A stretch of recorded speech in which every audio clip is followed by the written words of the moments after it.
అందరికీ నమస్కారం అండి. మరి మొన్న 11వ తారీఖు నుంచి 17వ తారీఖు వరకు ఆచంట మహారుద్రయాగం అత్యంత అద్భుతంగా జరిగిందండి.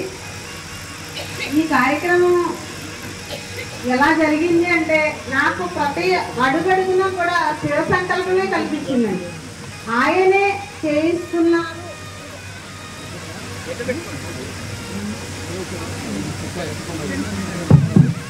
చేస్తున్నారు, అంతా ఆయన నడిపించారని చెప్పేసి అనిపించింది. చాలా అద్భుతంగా జరిగిందండి. ఇది జరగడానికి ముందు నా అనుభవాలు కొన్ని నేను చెప్పుకోవాలండి. ఎందుకంటే మా ఇంటి దగ్గరికి శివాలయం కనిపిస్తూ ఉంటుందండి. నేను ప్రతినిత్యం కూడా సుప్రభాత సమయానికి లెగిసి ఒక రకంగా చెప్పాలంటే మేము గోశాల పెట్టుకున్నామండి. ఆ గోశాల వల్ల కూడా మాకు ఈ భాగ్యం కలిగిందేమో అనిపిస్తుందండి. ఆవు పాలు నెయ్యి ఇవన్నీ కూడా నేను తయారు చేస్తున్నప్పుడు అనుకునేదాన్ని శివాలయంలో అత్యంత అద్భుతమైన కార్యక్రమం జరగాలి, ఇంత నెయ్యి నా దగ్గర ఉంది, ఎలాగా ఏంటి అని అలా చూస్తూ ఉండేదాన్ని. అలాంటిది నిజంగా నేను చాలా సంతోషపడే విషయం ఏంటంటే నేను మనస్ఫూర్తిగా కోరుకున్నాను, మా ఇంట్లో తయారైన నెయ్యితో ఆ మహారుద్రయాగంలో పూర్ణాహుతికి మేము పూర్తి దేశీయ నెయ్యి వాడటం అనేది నేను అసలు జన్మలో మర్చిపోలేనండి. ఆ అనుభవం, ఆ అవకాశాన్ని ఆ స్వామి నాకు అనుగ్రహించాడు అన్న ఆనందాన్ని, ఆ ఆనందం ముందు ఎన్ని ఉన్నా కూడా చాలా తక్కువే. అంత అనుభూతి పొందానండి ఆ యాగంలో. అలాగే ఈరోజు మరి వేణు గారు మరి 1000 ఎకరాలు ఇస్తున్నారు అంటే నిజంగా అది చాలా చాలా చాలా నాకైతే నమ్మశక్యం కావట్లేదు. ఏంటి శర్మ గారు నిజంగా శివాలయం కడతానని ఎప్పటి నుంచో చెప్తున్నారు, కానీ నిజంగా ఇది నిజమైపోతుందంటే నేను అసలు అది నాకు అనుభూతికి ఎలాగ చెప్పాలో కూడా అర్థం అవ్వట్లేదండి. నిజంగానే ఇలాంటి కార్యక్రమాలు జరగాలి, అది నిజంగా అది దైవ సంకల్పమే. ఇది మనము నిమిత్త మాత్రంలో ఆ భగవంతుడు ఏది జరగాలన్నా ఆయన ఆయా రూపాల్లో ఆయా మనుషుల దగ్గరకు వెళ్ళి ఆయనే చేయించుకుంటారేమో అనడానికి నిజంగా వేణుగారికి మరి ఒక్క రోజులో అంత మనసు మారడం అనేది నిజంగా నాకు చాలా ఆశ్చర్యంగా ఉందండి. ఇంత త్వరగా నిర్ణయం తీసుకోవడం అనేది నిజంగా చాలా సంతోషంగా ఉంది. ఇది నేను ఎక్స్ప్రెస్ చేయలేకపోతున్నాను ఈ ఆనందాన్ని. తర్వాత ఏంటంటే ఈ శివాలయానికి మా వంతుగా మేమేమి సహకారం చేయగలమో అంటే సహకారం భాగస్వామ్యం అవుతామని మేము మా కుటుంబం సభ్యులందరం కూడా సిద్ధంగా ఉంటామని దానికి నాకు ఈ అవకాశం ఇస్తుంది. ధన్యవాదాలు తెలుసుకుంటాను.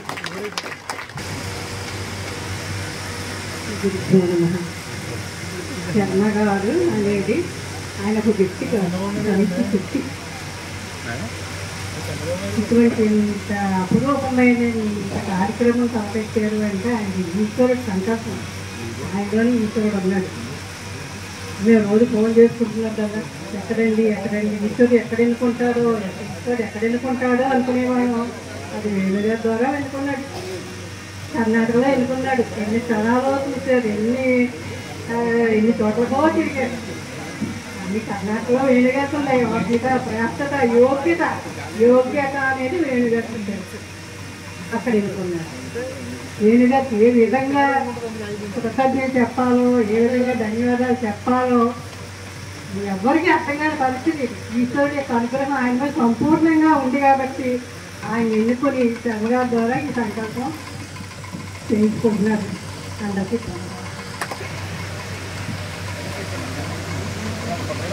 హలో, ఓం నమ శివాయ. ఇక్కడికి వచ్చేసిన భక్తులందరికీ కూడా హృదయపూర్వకంగా అమ్మలందరినీ పార్వతీమాత గాను, అయ్యవారినందరినీ ఆ పరమేశ్వరు గాను ప్రతి మీ పాదాలకు అభివందనాలు చేస్తున్నాను. ఇక్కడ మన వేణు గారి గురించి చెప్పాలి అంటే అందరూ చెప్తారు, మాటలనేవి రావు. భగవంతుడు కొన్ని పనులకి కొంతమందిని ఎంచుకుంటాడు. అలా ఎంచుకున్న వారిలో ముఖ్యులు మరి రోజు శివార్చన చేస్తున్నందుకు శర్మగారిని, వారి ద్వారా వేణుగారిని, వారి ద్వారా ఇంకొంతమందిని, ఉదాహరణకి విశ్వేశ్వరరావు గారిని, చతుర్థి గారిని, ఆ తర్వాత వారి పేరు తెలియదు వారిని, ఇలా కొంతమందిని. ఇప్పుడు మన వేణుగారిని ప్లస్ అదే ప్రొఫెసర్ గారిని, ఎంతమంది అండి అందరం కూడా మనమందరం కూడా భగవత్ స్వరూపాలమే. కానీ మనం భగవంతుడు కదా, భగవత్ స్వరూపాలే కదా, ఈ పని మనం చేయాలనే భావన మనకు కలగదు. ఎందుకంటే అది బుద్ధి మాత్రం మనలో ఉన్నది భగవంతుడైనా బుద్ధిని మనస్సుని మనకి ఇచ్చేస్తాడు. నీ ఇష్ట ప్రకారంగా బుద్ధి మనసుని ఇచ్చాక నువ్వు చెయ్యి అని చెప్పి 100 ఎకరాలు 1000 ఎకరాలు కోట్లు ఉండొచ్చు, కానీ ఇవ్వాలనే సత్సంకల్పం మాత్రం మనకు ఉండాలి.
శర్మగా లేనప్పుడు కాల్ చేసినప్పుడు కూడా నేను రాత్రి 2 వరకు కూడా నిద్రపోలేదు. అలాగే నేను చేయాలి దేవుడు మాకు పశ్చిమగోదావరితో నాకు సంబంధాలు ఉన్నాయి. మా పశ్చిమగోదావరి జిల్లా అంటే నాకు మంచి అభిమానం. మాకు గోదావరి జిల్లా నుంచి ఆత్మీయంగా మేము చేసేవాళ్ళం. సో మేము కారణాలు ఇంకా వాళ్ళు అందరం కానీ శర్మ గారికి నేను ఆఫీస్ ఓకే చేసాము. నెక్స్ట్ టైం మళ్ళీ మేము మా కుటుంబంలో వస్తూ మళ్ళీ వస్తాము ఇక్కడికి టోటల్గా మా ఫ్యామిలీ అందరూ వచ్చి దాన్ని బట్టి ఓకే. కేవలం ఒకే ఒక మీటింగ్, ఒకే ఒక రోజు కలిసి అలాగా వెళ్ళి రావడం, సాయంకాలం మాట్లాడడం, పొద్దున చెప్తామన్నాం, పొద్దున చెప్పడం. అసలు నాకే ఆశ్చర్యం, ఒక రోజులో నిర్ణయం తీసుకుంటామంటే మామూలు విషయం కాదు. ఈ డాక్టర్ ఈశ్వరి కలుసుకున్నామే అంత సందేహమే లేదు. చాలా సంతోషంగా ఉంది, ఆనందంగా ఉంది. ఒక మహాక్షేత్రం కట్టబోతున్నాం. మన గ్రామ చరిత్ర, మన ఆంధ్ర చరిత్ర కూడా తరతరం ఈ భూమి ఉన్నతకాలం చెప్పుకుంటుంది. ఉండకపోవచ్చు, ఉండొచ్చు, కానీ చరిత్ర మాత్రం మనం పూర్తి చేస్తాం. ఈ క్షేత్రం శుభ నక్షత్రం లిఖించబడుతుంది. కొన్ని వేల సంవత్సరాల పాటు మనం జీవించబడ్డ నిస్సందేహం లేదు. మన సనాతన ధర్మం, మన ఆర్ఎస్ఎస్ వాళ్ళు వాళ్ళ జీవితంలో సారపడతారు. రాజేశ్వర్ గారు ఆ వివాహం చేసుకోకుండా దేశం కోసం ఆత్మశక్తి జీవితమే. అలాగా రాజేశ్వర్ గారు ఇలాంటి మహాత్ములు ఈ మన సనాతన ధర్మం. రాజేష్ గారు ఈయన రాజేశ్వరి గారు చెప్పని వివాహంలో తీసుకోకుండా మన హిందూ ధర్మం కోసం మన జీవితాన్ని అంకితం చేసినటువంటి యువకులు. ఇలాంటి యువకులు మన దేశానికి, మన ధర్మానికి వీళ్ళు పునాదుల్లో ఉంటారు. ఇలాంటి మహాత్ములు ఈ సనాతన ధర్మాన్ని మనకి ఈ యొక్క క్షేత్రం ద్వారా విస్తృతంగా పెడుతుంది. వైద్యము, ఆరోగ్యము, సేవ, విద్య అన్ని రంగాల్లో కూడా మన క్షేత్రం ప్రపంచానికి ఆదర్శవంతంగా ఉంటుంది. దాని సందేహం లేదు.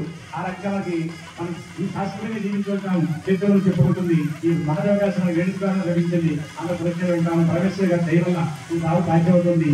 చాలా సంతోషం. మన జీవితం ముఖ్యంగా ప్రొఫెసర్ గారికి డిజైన్ చాలా బాగుంది.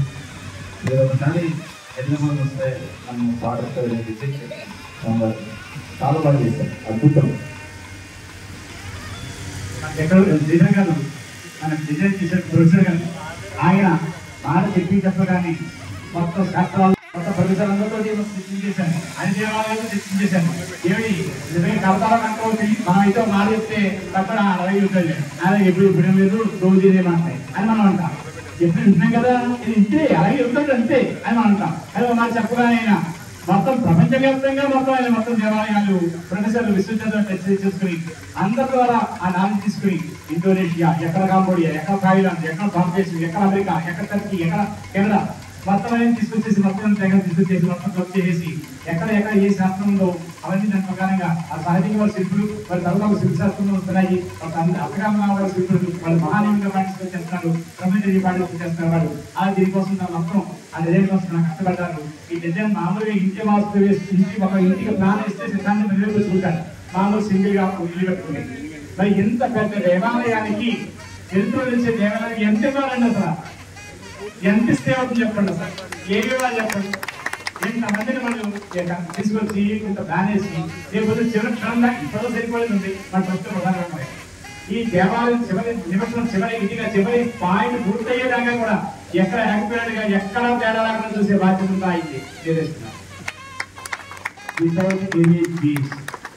ఒక్క రూపాయి ఫీజు లేకుండా మనం రోజు గుళ్ళో రావడానికి సంవత్సరానికి సదస్సు బాధపడుతున్నాం. ఆయన నిత్యం శివరాత్రం చేస్తారు. ప్రతిరోజు ప్రాతకాలంలో శివుడు అభిషేకం చేయకుండా హోమం చేయకుండా ఆయన ఈ రోజుకి ఒక్కరోజు రాలేదు. ఒకసారి చూసుకోండి. అన్న ప్రొఫెసర్ అయ్యండి, విశ్వవిద్యాలయంలో గొప్ప ప్రొఫెసర్ అయ్యడం చదువుతాయి, నిత్య శివారాధన నిత్య హోమం చేయకుండా రాని ఏకైక వ్యక్తి ఆయన. మనము ఒక రోజు పూజ చేయడానికి అపసోపాలను పోయి తిరిగేస్తాం. చూడండి ఇలాంటి మహాత్ములు అంత భక్తులు దీనికి ఉన్నారంటే ఇది భక్తి రకం కూడా కాదు, శిలాద్రం కూడా కాదు. అది ఇంకెంత ఉపయోగం లేదు, ఎంత ఉపయోగం కాదు, ఎంత దేవతది. అలాగే మన కమిటీ సభ్యులు మన ట్రస్ట్ సభ్యులందరూ కూడా మనం ఎక్కడికి వెళ్తే నాకు ప్రోత్సహించే తప్ప ఎందుకు కానీ మీకు ఎంత వస్తుందో తెలిసిన తిరగడంలో నేను తిరగడంలో మంచి దగ్గర నిలబడి చూద్దాయి, అలా నీళ్ళు చూద్దాయి. మీరు నమ్ముతారు నన్ను ఊళ్ళో అప్పటిస్తారు. అలాగా తిరుగుతూ అలా ఖర్చు పెడుతూ తిరుగుతూ అలా పక్షి ఎగిరిపోయినట్టుగా ఎగిరిపోయి తిరుగుతూ మొత్తానికి ఆ స్వామి వేళ్ళలో ప్రవేశించి ఆ రకంగా కార్యక్రమానికి ముందు రావడం జరిగింది. దీనికి నిద్రాహారాలు కూడా లేవు, ఎవరు గుళ్ళ పనులు లేవు, ఇంకో పనులు లేవు. ఇదే పని తిరుగుతూ చివరికి మొత్తానికి ఒక మొదలు వచ్చింది. బాలాజీ గారు నిలబడుతున్నాం ఈ విషయంలో. అవునా, దేవుడు పని కట్టాలి ఫస్ట్ దాన్ని పంచుకొని మొత్తం నా లైఫ్ లో మొట్టమొదటి దేవాలయం కట్టాలని పంచుకున్న ఏకైక వ్యక్తి మన నాలుగు అక్కడ మొదలైంది. నేను ఇప్పుడు వచ్చింది ఆయన నేను రాజేశ్వరి వెళ్తా వెళ్ళే కదా గోల్డ్ వేసి దిగేసాం నిజంగా రాజేశ్వరి అవన్నీ సంతోషం అండి. మీ గోదావరి ఛానల్ను సబ్స్క్రైబ్ చేయండి, లైక్ చేయండి, షేర్ చేయండి.